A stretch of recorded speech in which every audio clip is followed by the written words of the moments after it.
صورت میں بازار ہے ملعون، دربار بھی ملعون کا، تخت پہ بیٹھا ہوئی اعلان تھی، 36 ملکوں کے سفیر بیٹھے۔ بابا جی مسائل میں فضائل پڑھنے لگا ہوں، 36 ملکوں کے سفیر اٹھے، انہوں نے کہا یزید آخر تیرے پاس کتنی مجبوری تھی، تو نے اپنے ہی نبی کا بیٹا قتل کروا دیا، جس کا کلمہ پڑھتا اس کا بیٹا قتل کیوں کروایا؟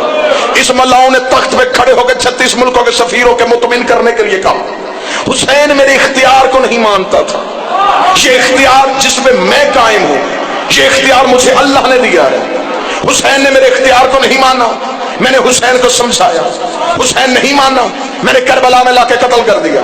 36 ملکوں کے سفیر مطمئن ہو کے بیٹھ گئے، انہوں نے کہا اچھا تو قتل حسین کی وجہ یہ ہے کہ حسین نے تیرے اختیار نہیں مانے۔ اتنا جملہ 36 ملکوں کے سفیروں نے سنا، یہ کڑیوں میں سے قرآن کی سورت اٹھی۔ امتی چپ رہنا سیدوں کے دل سے دعا نکلے اس نوکر کے لیے، کڑیوں میں سے قرآن کی آیت اٹھی، اٹھ کے یوں بی نے مخاطب ہو گئی یزید میں تجھ سے کچھ بات کرنا چاہتی ہوں لیکن تیرے دربار میں یہ روشن دان ہے، ان میں سے ہوا آ رہی ہے، تھوڑی دیر کے لیے ہوا روک۔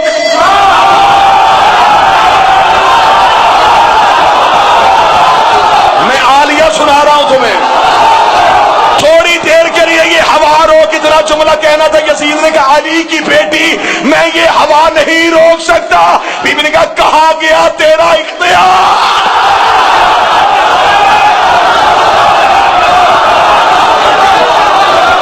تو نے کہا حسین بسم اللہ پاک سید عزت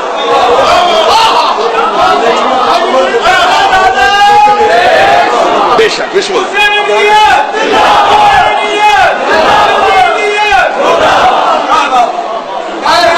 کہاں گیا تیرا اختیار؟ تو نے ابھی کہا حسین تیرے اختیار کو نہیں مانتا تھا۔ اچھا تو پھر یہ تو ہوا نہیں روک سکتا؟ اس نے کہا علی کی بیٹی میں نہیں روک سکتا۔ پھر کہ تیرے دربار میں کھڑے ہیں گھوڑے، گھوڑے اپنے بار بار پاؤں اٹھا اور رکھ رہے ہیں، دربار میں ہے ٹاپوں کا شور، تھوڑی دیر کے لیے یہ ٹاپوں کا شور روک۔ یزید نے کہا علی کی بیٹی کیوں بار بار وہی بات کر رہی ہے؟ میں ان گھوڑوں کے ٹاپوں کو نہیں روک سکتا۔ بابا جی اگلی سطر ایک بندہ قیمت دے لیکن دے ضرور۔ علی کی بیٹی جلال میں کہتی یزید تیرے جانور بھی تیرے اختیار میں نہیں،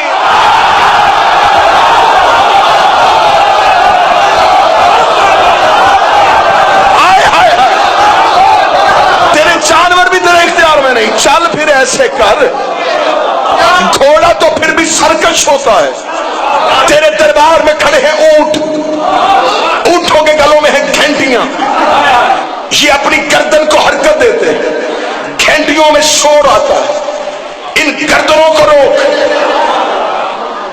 میں تجھ سے بات کروں، اتنا کہنا تھا یزید نے دیکھے کہ علی کی بیٹی کبھی کہتی ہے روشن دان سے ہوا روک، کبھی کہتی ہے گھوڑوں کے سم روک، کبھی کہتی ہے اونٹوں کی گردنوں کو روک۔ تجھے نہیں پتا یہ طاقت بشریت سے باہر ہے، انسان ہو کے ہوا کیسے روکو، انسان ہو کے گھوڑوں کے سم کیسے روکو، انسان ہو کے اونٹ کی گردنیں کیسے روکو۔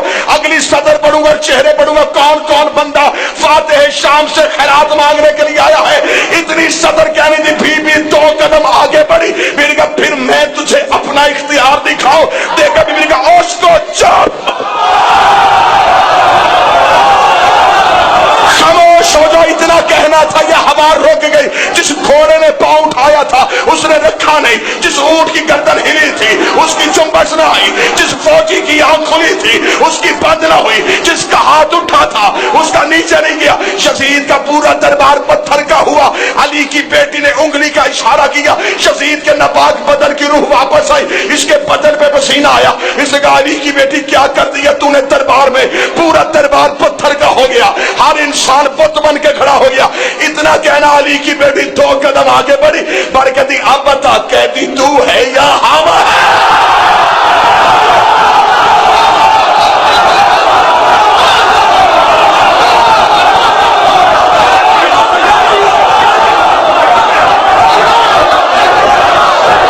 اب بتا